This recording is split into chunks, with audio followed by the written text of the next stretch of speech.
Letošnja pomlad bo pestra, praktično se bo v Brdih dogajalo skoraj vsak dan. Govorimo o novostih oziroma razširitvi dogodkov in nadgradnjo dogodkov tako na področju kulture, na področju turizma, na področju enogastronomije in na področju športa.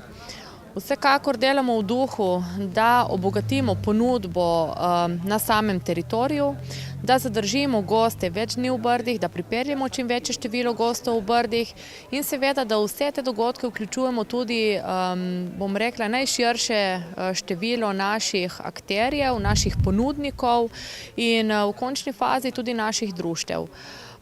Tako da začenjamo z mednarodnim tekmovanjem mladih glasbenikov Sfirel. Tekmovanje v 8. letu dosega ponovno rekord, za nas 700 prijavljenih in to iz Slovenije in 22 držav, tako da smo mednarodno glasbeno tekmovanje, ki je največje v Sloveniji in eno največjih tukaj na področju Alpe-Jadran.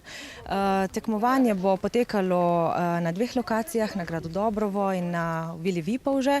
17 članov žirije, to so priznani, mednarodno priznani koncertanti in profesori iz akademij, tudi iz Evrope, tako da s tem zagotovimo objektiven izid in tudi neko referenčno ime tekmovanja. Naj dodam še, da zadnji del tekmovanja bo potekal v Konkatedrali v Novi Gorici, ker smo tekmovanje razširili z disciplino orgel in s tem smo postali tudi edino tekmovanje za orgle v Sloveniji. Potem nadaljujemo v športnem duhu, tukaj govorimo o povezovanju ekomaratona, kasneje sledi tudi ta tekaški maraton, tudi povezava Brda-Koljo. Tukaj dejansko smo trase raztegnili oziroma povečali ta del, ki poteka po slovenski strani. Brda in vino, to je se pravi enogastronomski dogodek letos 23. in 24. aprila.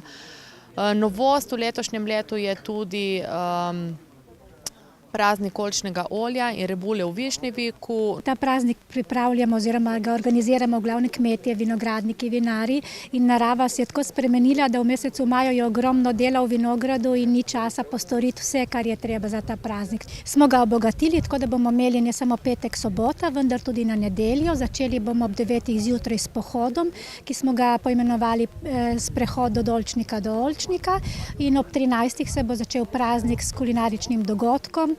Tudi ta dogodek smo poimenovali na kosilu z rebulo z izbranimi jedmi, nekaj animacije za otroke bo in seveda druženje, domača hrana, domača kulinarika, ples. Tako da tudi nedelja se obeta kar lepo.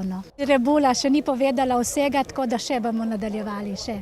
Se pravi, bo pestro zagotovo na vseh področjih.